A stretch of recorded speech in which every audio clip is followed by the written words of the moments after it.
किए असम्मान कर सारा जाति जाने सारा ओडिशा जाने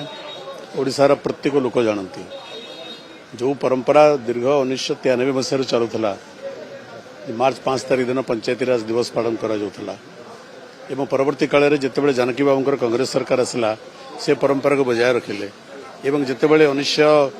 2000 मसीह नवीन बाबू नेतृत्व में बीजेडी बीजेपी मेंट सरकार है से मेंट सरकार भारतीय जनता पार्टी अंशीदार थिला से मेंट सरकार भारतीय जनता पार्टी मंत्री मान थे जो मैंने आज भी मंत्री सेतेबेले भी से परंपरा को उल्लंघन करागला नहीं सेतेबेले तो बीजेपी आपत्ति करि नथिला तेणु आज एवं यही वर्ष चलित वर्ष सरकार नुआ सरकार जो कैलेंडर प्रकाश पाई से कैलेंडर रे भी मार्च 5 तारिख को विजु बाबू का जन्मदिन पंचायती राज दिवस पालन कर बोले कैलेंडर स्थानित होता हठात कौन हो गला राताराति से निष्पत्ति परिवर्तन हो गला को उद्देश्य था यहाँ उत्तम उद्देश्य ना मंद उद्देश्य ओडिशावासी कौन बोका जापर ना तेणु राजनीति हुए किंतु संकीर्ण राजनीति गणतंत्र ठीक नुहे राजनीति टी उच्च मन उच्च हृदय उच्च चिंता दरकार देखो ये अभियोग परस्पर विपरीत अभिमुखी गोटे पटे से कहते आम विजय ना राजनीति करुचु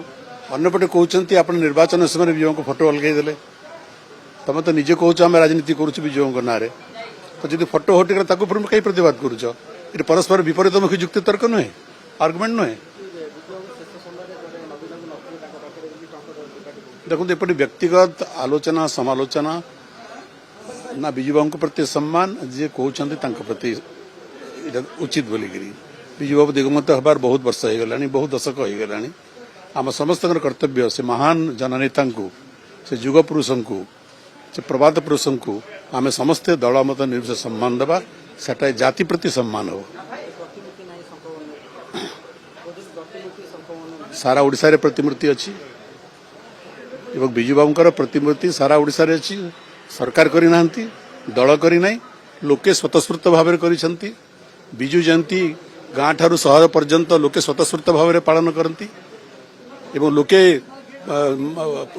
पुष्पांजलि दिखती विजु बाबू को प्रतिमूर्ति गलार माल्यार्पण करती लोके करती